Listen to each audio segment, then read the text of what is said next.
my name is Erik Paulson. I'm in Remo Drive. I play guitar and I sing. And yeah, thanks for having us today. Alright. So this is my Aria Pro. It's a guitar that I just recently got, but I love. We made our album with a Gibson Les Paul, and I wanted something that was like that, but with a couple of key differences. And this guitar is kind of that. It's got fewer knobs, and it's built by hand in Japan. And yeah, it's just a very solid, sturdy, kind of made more like a vintage guitar than most modern American guitars are. So I was stoked to find it, and then I reached out to them, and they were happy to help me out with getting one, because they're not really super accessible in the States yet. So yeah, I'm really excited about it. It's a lovely guitar. Sweet. So the pickups in here are DiMarzio Super Distortions. They're just high output rock pickups that are great for what we do.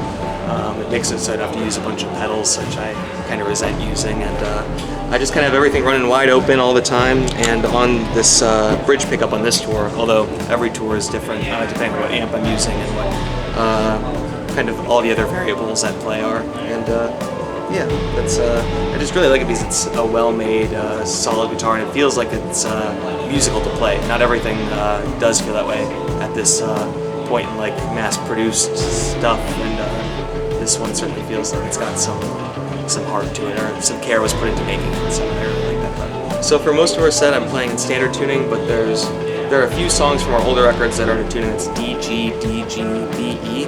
D'Addario NYXL's the 11 gauge. That's what we like to use. A friend of mine turned me on to them a few years ago, and they last for a long time on the road, and they sound great when they last for a long time, which isn't always the case. So it's yeah, we really like those. I think that we use those pretty much all around. So yeah, we love that stuff. This one is probably a guitar that more people might be familiar with if they know our music. It was used all over our first record, and it's a Pure Salem Jimmy. They're great guitars. This one is pretty cool because I don't think that they make it anymore in this finish and with this neck and all that. It's just kind of like a souped up telly kind of setup down here with kind of more of a Mustang body. And this one's got the same treatment, D'Addario NYXL 11s, and the pickups are just Pure Salem brand. I've tried swapping them out, but they sound better with these in. So it's yeah, this is a guitar that I've had for probably, geez, getting close to 10 years maybe. So it's yeah, it's a great guitar.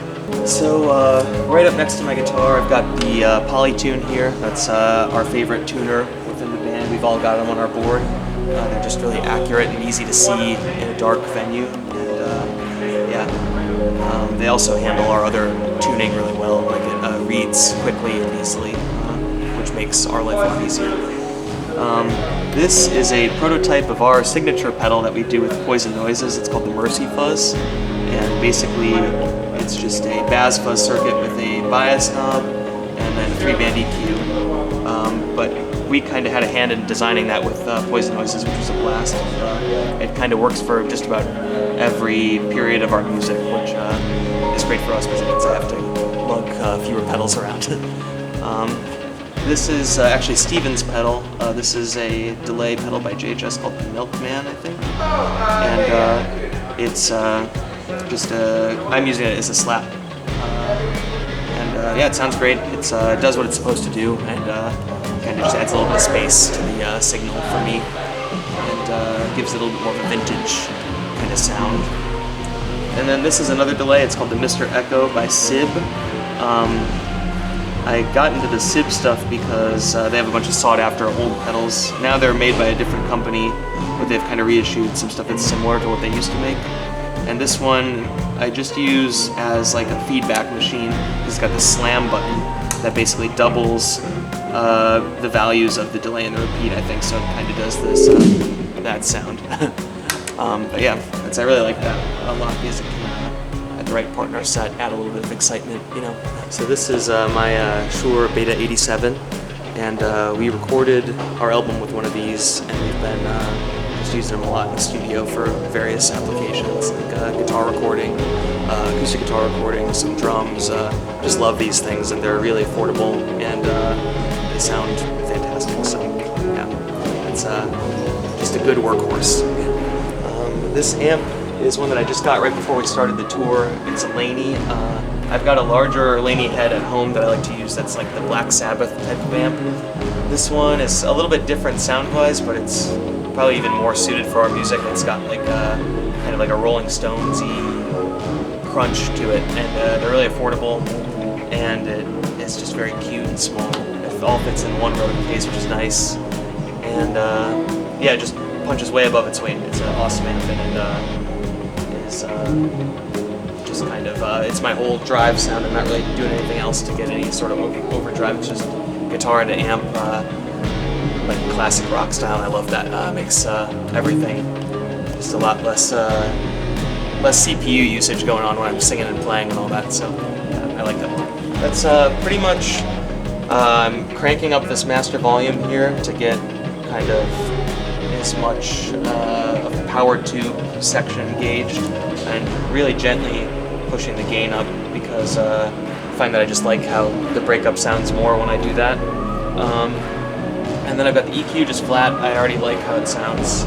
That's kind of what I look for in an amp. If I can let everything run at noon, then I just like the amp, and yeah, and I can tweak it if I have a guitar that is a little different, but this just sounds right to me. And then it's got this digital reverb in it that's really solid, and I've got that just kind of peppered in for a little bit of space as well. And yeah, it helps with our new songs, I think. It's got this boost section that I don't really use a whole lot, but it does sound great. It's just not practical for me on the road to be using it, but I like how it sounds a lot. So the cab is just a Laney speaker. I'm not really sure too much about it, but it does sound great, and it's over the course of this tour even, it's kind of worn in a little bit more and opened up, and gotten to like where the low end has really started coming out more, which has been really cool.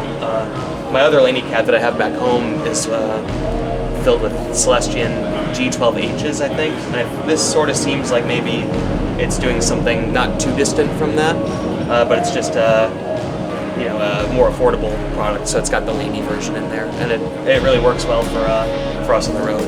It's yeah, definitely an upgrade from what I was using before. We've got a new record out called Mercy that we're super stoked on. We recorded it in Seattle with the guy Phil Eck, who's made a bunch of records that we love. And yeah, we're just touring it, and we've got this big sign also that says Mercy and it lights up that our dad helped us make.